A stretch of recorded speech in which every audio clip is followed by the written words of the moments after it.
Let's put the pieces together that we've covered in the last couple of videos and draw a curve of actual rainfall and actual infiltration and infiltration capacity through time, and look at this in a little bit more detail. So, similar axes as before, we will have time on the x-axis. And over here on the y-axis, we're going to have some shared variables. So this y-axis, I'm going to draw multiple things on it. One of those is going to be the infiltration capacity.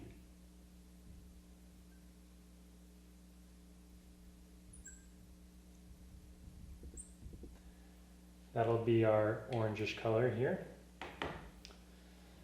And I'm also going to draw on the same axis another variable, which I'll call I of t. And I of t is going to be the rainfall intensity. Both of these have dimensions of length per time, so centimeters per hour, for example.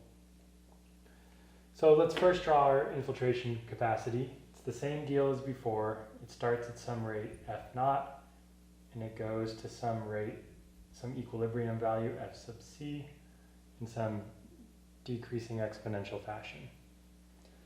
Okay, let's now draw our our rainfall intensity. So here, maybe the first hour, it's something like this. It goes up like this. It starts to go even higher. So this is the storm that's happening. Then it goes back down. A plot of rainfall intensity versus time has a special name. It's from the Greek, hyetograph.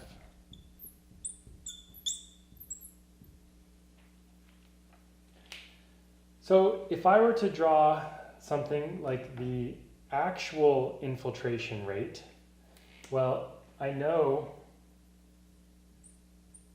that this stuff, the rainfall intensity is lower than the infiltration capacity. The ground has no problem soaking this water up.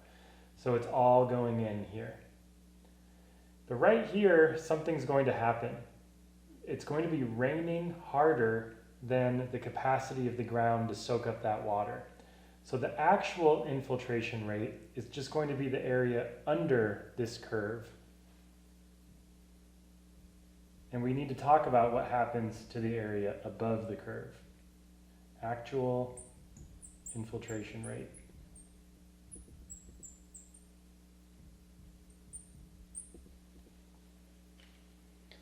Above the curve, in the beginning, remember with our little drawing, we saw once the ground can no longer soak up the water, it starts to pond. And so there's a little bit of time, I'll denote it with these dots, in here, maybe it just lasts this long, where the water goes into depression storage.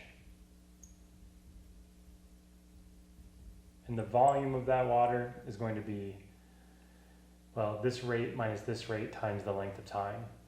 This particular point here has a special symbol, T sub P, the time of ponding, or when the rainfall intensity first exceeds the capacity of the ground to soak that up. The rest of this water is going to have yet another fate. It's still raining.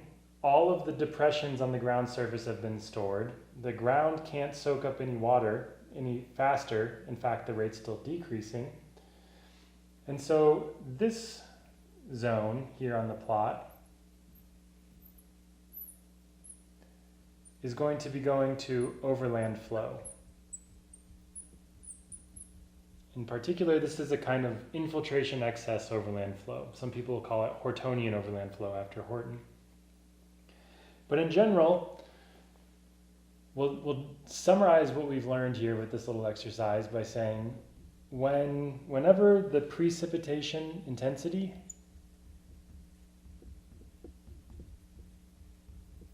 exceeds the infiltration capacity, the infiltration capacity, ponding, and then overland flow occur.